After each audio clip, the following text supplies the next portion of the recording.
Hi, it's Red Snapper, and welcome to the Showgirl's Closet. Today we have a very special episode. I have treasure. I've talked in a previous episode about Richard Simmons and how I developed something of a relationship with him, a friendship of sorts, back in the early 20-teens. And you can watch that episode. It's a lot of fun. I share what treasures I could find that I have of his. But a year after his passing, there was an estate sale. Okay, there were a few estate sales. And I thought, there is no way we're going to be able to get anything because we live in Dallas. We don't live in Los Angeles. How are we going to get something, some kind of treasure from the Richard Simmons estate from here?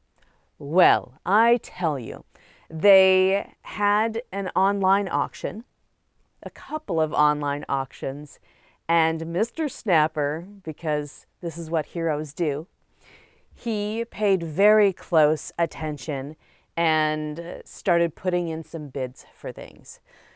So I do have a treasure that we won. I want to tell you the details of what it was like to do an auction for an estate sale because we have never done this before. We've never ordered from one of these, or I guess bid in an auction like this. We've bid in like the early days of eBay of, ooh, I hope I get this Star Wars figure or whatever, you know, bumping it up by 50 cents or whatever. That tells you how long ago it was. But we haven't done something like this with a large auction house. So I want you to know what the experience is like if you've never done that and want to bid on an estate sale for anything online, but especially if it is a celebrity whose belongings you would treasure. This was an auction through Bonhams of Los Angeles.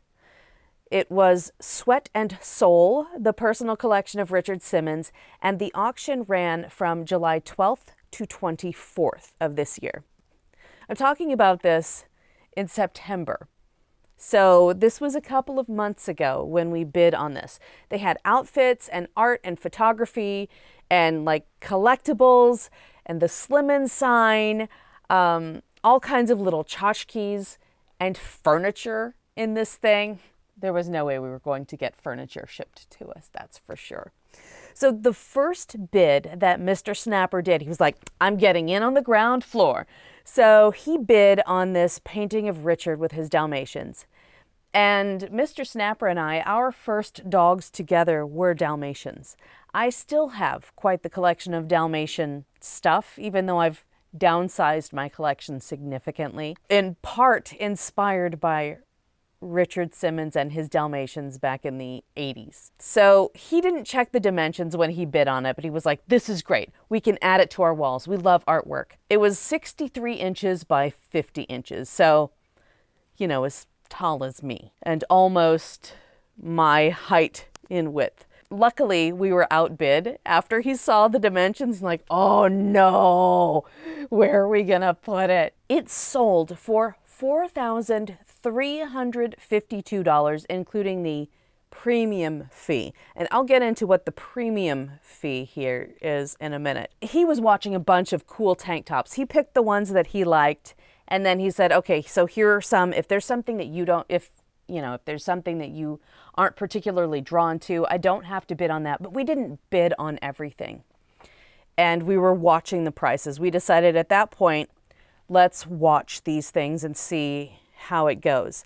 And the price point on those, it seemed to be more in line with what we were comfortable paying. So it was like $200. Well, hell, if I could have a Richard Simmons tank top connected to the memories that I have celebrating the life of this entertainer in my home, $200 is cool. I could pay $200. I could squeak out $200. That'd be okay. Closer to the end of the bidding period, we decided to bid on this. We could bid on one at that point because the prices were going up and people were continuing to bid. So we chose the tutu bodice design, which I will show you in a moment. It looks kind of burlesque, so it's got like, you know, a sweetheart neckline on top of a flesh-colored background, I guess. I mean, it seemed appropriate. It seemed good for us to have. It would fit. Like, I could put this in the Showgirl's closet if I had more wall space, not covered with clothing, or I could put it in my sewing room or in the hallway or any of the other Showgirl-like areas of our home. The winning bid for us was $650. So, Merry Christmas to us. Mr. Snapper was like on it at the last minute. We set timers and reminders, and he was like waiting, and he was ready. We're going to bid in the last 10 minutes to make sure that we get it. But the price just kept ticking up and up and up. So $650. We felt okay with that. If it was going to crack $700, we'd have a discussion and like, I don't know if we want to spend that much money, you know, or whatever. But this is, you know, this is a piece of history for someone that's important to us. Now, the premium. These auction houses don't do this for free. I recognize that. The premium, which is basically Bonham's take, was an additional 28% of the hammer price, you know, ding, ding, sold, the winning bid. So it was an additional $182. So $650 for the tank top and the $182 their fee for selling us this tank top. So, yeah. Then you add the 8.25% sales tax, which includes, it's measured on both the winning bid and the premium. It's like when Ticketmaster has you pay service fees and then an extra percentage fee based on the service fees. Like, bro, just sell me the tickets for a normal price. But that's what it is. So that $650 turned into $900 and change. So we went from Merry Christmas to Merry Christmas and Happy Birthday. So then it has to get shipped. You could pick it up if you were local, which was my concern in the beginning, or you could have Bonham's send you a quote for shipping. Please note, our quotes are bespoke and require special care and handling from our team and shippers. Shipping wound up being another $138.41. So the size of what we got and the way that it was packed, it could have been put inside a little bit of paper and slipped inside one of those USPS flat rate boxes, which are currently like $18. Yeah, $18.40. That's what they could have sent it to us in instead of that $138.41. The packaging was not bespoke, nor was it sexy. It didn't include any photos of Richard. It was just the tank top with a blank hang tag on it. There, like, nothing that said Richard Simmons, whatever, no certified anything. It was just a tank top in a plastic sleeve in a box with, I think, some paper. Okay, so at this point, into this whole thing, we are $1,039.06 in on a tank top that we bid $650 for. And this does not include framing. So we're going to spend somewhere between $175 and $600 on a frame, depending on who we can find locally that can frame it in a way that we like, because we'll want to have a photo in there and make sure that it is properly appointed so that it is well preserved too. So there were the numbers. That's the auction experience. Now let's look at this amazing tank top. Richard had tank tops for so many occasions, and I was surprised when I unboxed this at how bespoke this garment is. It's absolutely fascinating. Before I lay it out on the table for you to get a good look at, here's the front and here's the back. There is some wear and tear, right? Game worn, right? Some loose stitching, you can see.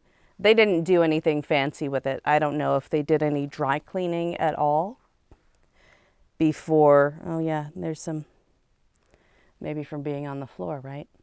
Exercising. But there's a little bit of wear and tear here. Okay, so let's look at this. I want to point out the features and the aspects. Hi, Pepper. I'll put you between my feet. Initially, I thought that this would be an off-the-rack, embellished kind of thing, because there's no shame, especially when you're doing weekly classes, or, you know, classes 3 times a week, and you want to dress up for them. There's no shame in having variety in your wardrobe as an entertainer and getting things that are off the rack and having someone embellish them or embellish them yourselves. But this is handmade. Like, you can see machine stitching here, of course, but this is handmade. This edge is unfinished. It is a raw edge here. Something that was machine made, this would be folded over. So it would be a very tidy hem. Also, I mean, this is really nicely done, coming down to the sweetheart point here. But I'm going to lift this up to see the middle. You see how messy this hem is? And that is no knock on the creator of this piece. This is just, I just want you to see that an icon wore something that had messy stitching inside. So don't be hard on yourself when you're working on your own costumes, thinking, oh, my costume is nowhere as good, near as good as someone who is at a higher level within my field. Christina Manouge, my sewing guru, my sewing guide, would not let something go out the door that looks like this. Manouge's work is so precise. Like the pasties I've gotten from her, there is not a stone that's slightly out of place. She is incredible. Everything is tidy, and her teachings on her Patreon are all about make it tidy, make it neat, so that it lasts as long as possible, right? But this, you can't see this on the outside. On the outside, it looks fine, but it is messy. This is all forced in here in a very, very messy fashion. So take it easy on yourself, eh? All right, now we're gonna lift this even higher. So you can see where that's, the stitching is coming apart there. But like this person knows how to sew. That's undeniable. They just don't have the same precision techniques, or they may have been under a very tight deadline. I will say that. It's possible that they were under a really tight deadline. Again, I'm not shaming the work of the creator that made this. I just want to use this as an educational experience, especially because we are over $1,000 into this tank top. So let's learn from this thing. This, I love that they trimmed this down so that this would sit flat. So this, you know, trim this seam and then have the longer seam allowance hang over so that it lies a bit flatter and there's not bulk there. I like that they did that. And then on the front, I'm gonna, let's see, fold it here. I'm being as delicate as possible. Look at that. That could be spilled glue, could be sweat. This is nicely done in the front. Now, I see this is clipped, but they didn't clip everything down in the V. Not all of it, but double stitched in places so that it's as secure as possible. And it looks like this is a couple layers. Oh yeah, this is a couple layers. So you see here an outer layer and an inner layer to this tank top. That way it would look as flattering as possible, especially when sweaty, because then you've got that under layer that could absorb or catch some of that sweat. and the outer layer, you know. And if you've got any shape on your body, like nipples, that additional layer of fabric can help keep a tidy silhouette. So yeah, it's well made, but it's not as tidy as you might expect. Okay, now let's look at the rhinestones here. These, I am certain, are old school Swarovskis, just based on the brilliance coming off of them. And this is from, I think the photo they had of him was 2010 or 2011, around the time when we were in classes. So other rhinestone makers have improved their cuts so that they have a cut that is very brilliant. I think this shine is easily replicated by Preciosa, and there are other crystal makers on the market that have developed, you know, something this shiny. Swarovski is going extra shiny now, but just based on looking at these are not cheap stones either. They are starting to come off. I wonder if they're, I don't think they're hot fix, but I could be mistaken. Oh, look at this. There is a random AB stone in here instead of straight up crystal. Yeah, I don't see another one. It's fascinating.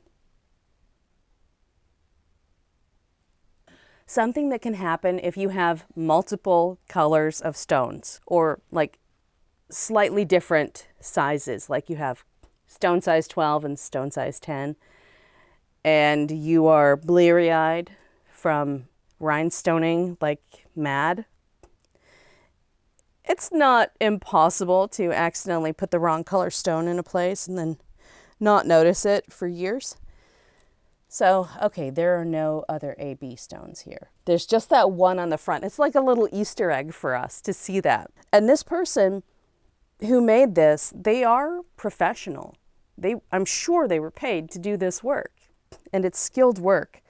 But, you know, we all make unique little errors, like adding in an AB stone, or that could have been something that they did as an Easter egg for themselves. That's possible too. But there you go. There is the tank. I'll just hold it up in front of myself. I don't want to put it on. It is, I think, a little too delicate for me to struggle my way out of without tearing it. Am I happy that we spent over $1,000 on this so far? I'm happy to have it. I can afford my mortgage. I can afford to eat. And I know this will bring me joy for a long time. It's definitely not something we're going to do every year. It is a treasure. It's an inspirational piece. It's a memorial piece. So I do feel okay with what we spent. Would I love to spend less money? You know that I can be pretty cheap about things. On this channel, I talk about get the sales, get the sales, get the sales.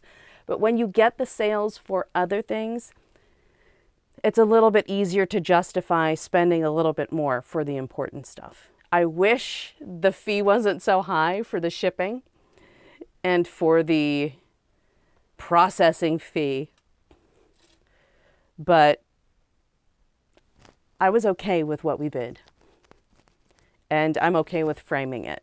So yeah, there you go. So Dickie's tank top. And that is all I have for you today.